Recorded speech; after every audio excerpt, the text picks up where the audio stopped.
Senta aí que o papo hoje é dos pesados, daqueles que dão um frio na barriga só de lembrar. Vamos falar das motos que não eram só máquinas de acelerar, eram quase bilhetes só de ida.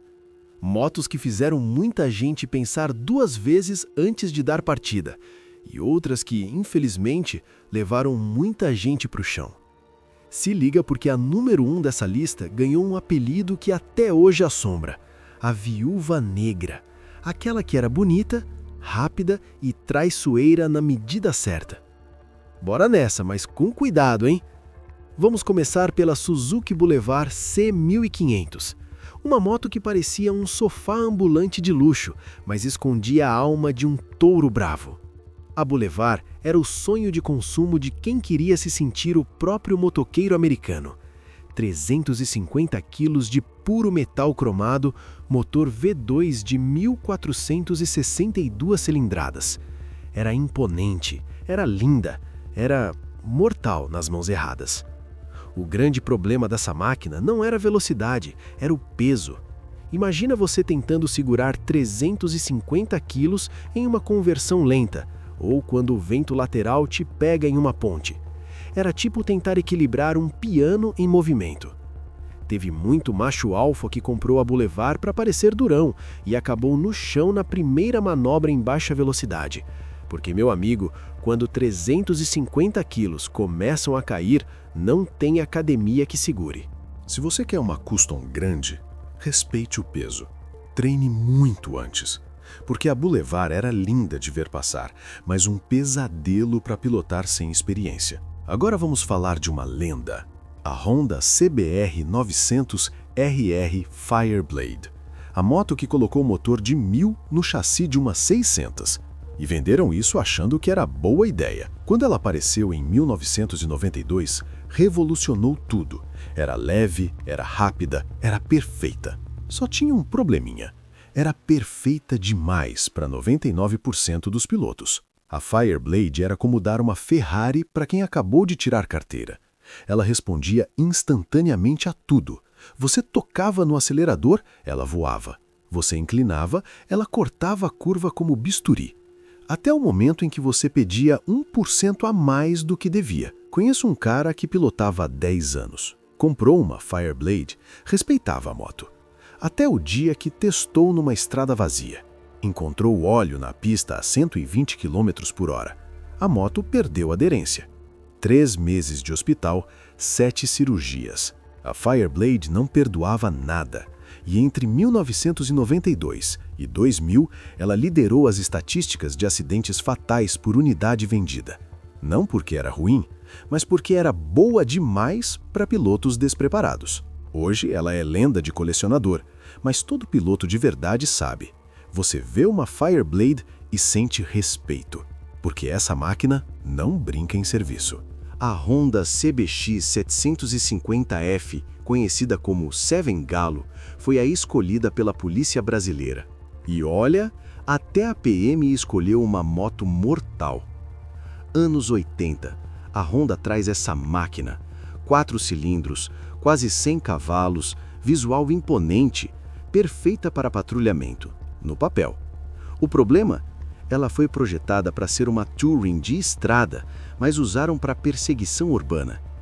Pega uma moto pesada, com freios dos anos 80, suspensão macia, e bota ela para fazer slalom no trânsito, receita para tragédia.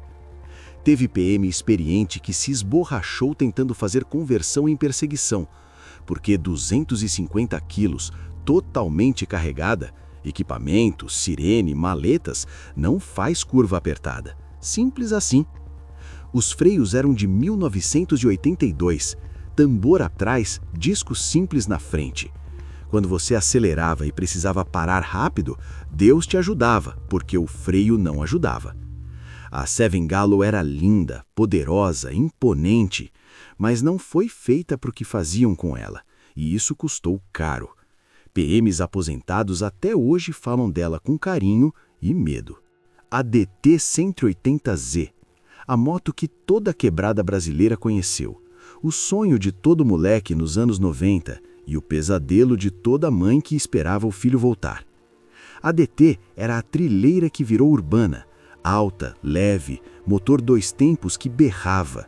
E o melhor, empinava fácil, muito fácil. O problema, ela era tão fácil de pilotar que fazia você esquecer que estava numa moto. Te dava tanta confiança que você esquecia dos limites. Conheço a história de um cara de 19 anos, 2 anos sem um arranhão na DT azul dele. Até a noite que quis mostrar uma empinada nova.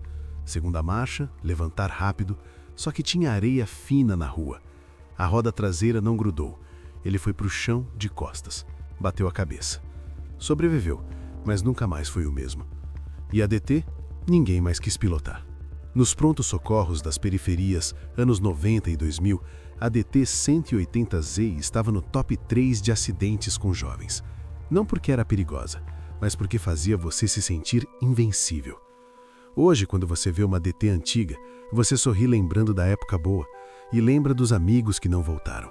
Suzuki GSX R750, a rainha que mudou o mundo das esportivas. Leve, potente, agressiva, nasceu para a pista em 1985. Mas é claro que ninguém ia deixar uma moto dessas só na pista. Teve um mecânico que economizou anos para comprar uma GSX R750 SR-AD em 1998, amarela e preta, linda. 6 meses de pilotagem perfeita. Respeitava a moto, não fazia loucura, era exemplo. Até o dia que resolveu testar na Imigrantes, madrugada vazia. Será que chega nos 260 km por hora? Resposta: chega e passa. Ele viu 250 km por hora, depois 260. Apareceu uma curva. A 260 km por hora, você tem menos de 1 segundo para reagir. Ele tentou frear, tentou curvar. A moto fez tudo certo. O problema é que ele pediu errado. Acordou no hospital 3 dias depois. Múltiplas fraturas, cirurgias, pinos. E era um piloto bom, experiente. Mas a GSX-R não perdoa, mesmo você sendo bom. O perigo da GSX-R sempre foi sua eficiência. Ela faz exatamente o que você pede. Você pede velocidade? Ela entrega. Você pede curva? Ela entrega. O problema é quando você pede errado. Aí ela entrega seu funeral. A Kawasaki Ninja ZX-11, o míssil verde. A moto que foi oficialmente a mais rápida do mundo por anos. 283 km por hora comprovados. Só esqueceram um detalhe. Nenhuma estrada brasileira foi feita para 283 km por hora. Em 1994, um empresário de 32 anos comprou uma ZX-11. Pagou o preço de um apartamento. Madrugada na Castelo Branco. Ele e 2 amigos foram testar. Primeira, segunda, terceira marcha, 180 km por hora e mal começou. Quarta, 220 km por hora. Os amigos ficaram quilômetros atrás. Quinta, 250 km por hora. Ele começa a sentir medo, porque nessa velocidade o mundo muda. Sexta marcha, 270 km por hora. Aparece uma curva leve, ele freia. 270 para 240, não é suficiente. 240 para 200, ainda não é suficiente. Entra na curva a 180 km por hora. A Ninja tenta fazer a curva, mas a física não negocia. Roda dianteira perde aderência por meio segundo. É suficiente. Ele acordou 1 semana depois no hospital. Virou 3 vezes no ar. A moto se desintegrou. Ele sobreviveu porque foi arremessado para longe antes dela pegar fogo. Quando acordou, ele disse: "Eu entendi que 280 km por hora não é velocidade de moto, é velocidade de avião. E avião tem 3 km de pista para frear. Eu tinha 200 metros." Nos Estados Unidos, seguradoras se recusavam a fazer seguro da ZX-11. No Brasil, era considerada alto risco extremo. Ela não era perigosa porque era mal feita, era perigosa porque era boa demais. Honda CB600F Hornet, a maior mentirosa de 2 rodas que o Brasil já viu, porque ela parecia tranquila, comportada, só uma naked urbana, mas essa mentira custou muitas vidas. Anos 2000, A Hornet chegou vendendo o sonho esportiva para o dia a dia. Visual despojado, guidão alto, confortável, e todo mundo comprou. Problema? Ela parecia tranquila, mas tinha motor de super esporte, 100 cavalos, resposta instantânea e distribuição perfeita para empinar. Um cara de 24 anos, TI, comprou uma Hornet amarela em 2007. Primeira moto grande, primeiros meses tranquilos. Pensou, todo mundo exagera sobre ela ser perigosa. Até ir num encontro de Hornets. 40 motos, todas empinavam. Parecia fácil. Se todo mundo faz, não pode ser difícil. Na volta, avenida vazia, ele tentou. Primeira marcha. Levantou fácil. Caramba, é fácil mesmo. Segunda tentativa. Segunda marcha. A moto levanta muito mais. Pânico. Tenta frear. Erra. Acelera sem querer. A Hornet vira de ré. Ele tenta pular. Não é rápido o suficiente. 200 quilos de metal esmaga sua perna direita. 7 cirurgias. 2 anos de fisioterapia. Sequelas permanentes. Esse é o real perigo da Hornet. Ela te faz pensar que você consegue, porque todo mundo consegue, porque parece fácil. Mas ela tinha motor de CBR 600RR num chassi de naked. Era um canhão disfarçado de pistola de água. Entre 2005 e 2015, a Hornet liderou acidentes com motos de média cilindrada no Brasil. Não por defeito, por falsidade. Prometia ser tranquila e entregava caos. E chegamos à número 1, a lendária, a temida, a Yamaha RD 350R, a Viúva Negra. E o apelido não veio à toa. Essa fez muita gente sorrir e muita mãe chorar. A RD 350R surgiu quando o Brasil vivia a febre das duas tempos. E ela chegou com os 2 pés no peito. Leve, arisca, motor que berrava igual motosserra possuída. A galera dizia, é a Ferrari dos pobres. Só que sem cinto, sem airbag, com freio de tambor mal regulado. Ou seja, o bicho pegava. O motor 2 tempos não perdoava vacilo. A moto engatava e, pá, já estava 150 km por hora. E se o piloto não soubesse o que estava fazendo? Era chão, muro, poste. Simples assim. Imagina uma moto dessas nas mãos de um moleque de 20 anos, empolgado, sem experiência, sangue fervendo para mostrar serviço para os parças. Prato cheio para tragédia. Por isso, ela levou o nome Viúva Negra. Porque depois que o cara casava com ela, muita viúva ficava mesmo. Muita gente que sobreviveu a um tombo com ela diz até hoje, foi sorte divina. Não tinha controle eletrônico, não tinha ABS, não tinha nada. Era você, o motor e Deus. Mas reconhece, apesar da fama de braba e assassina, a RD 350R era brutal. Era honesta na sua brutalidade. Ela não fingia ser o que não era. Você sabia que estava montando numa bomba, e mesmo assim, todo mundo queria. Por isso ela é a número 1.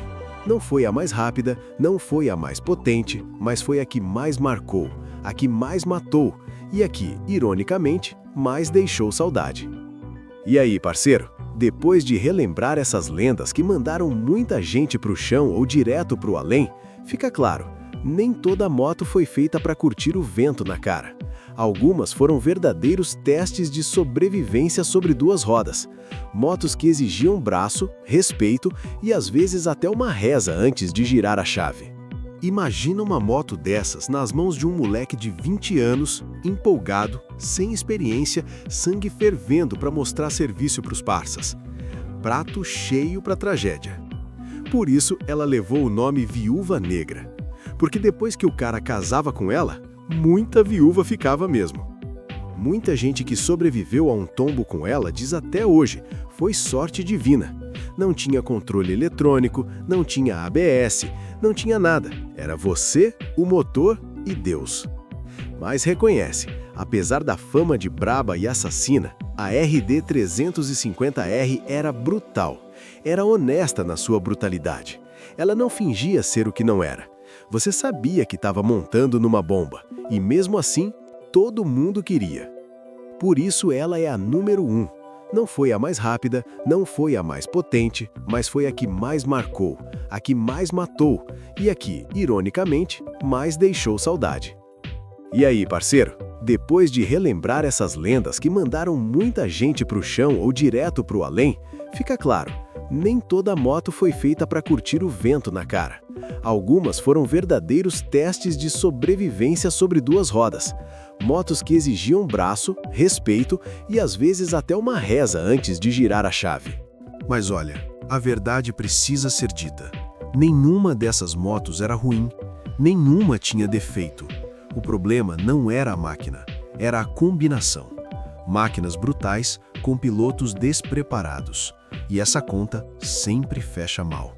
Essa é nossa homenagem para quem se foi tentando domar essas feras. E nosso alerta para quem ainda está pensando em comprar uma. Se você gostou, deixa o like. Se é novo aqui, se inscreve. E se ficou faltando alguma moto que eu não mencionei, deixa nos comentários que sai parte 2. E lembra, moto não mata ninguém. Quem mata é a falta de respeito. Então respeita a máquina, respeita seus limites e sempre, sempre use equipamento. Muito obrigado, fiquem com Deus e boas estradas. Com segurança.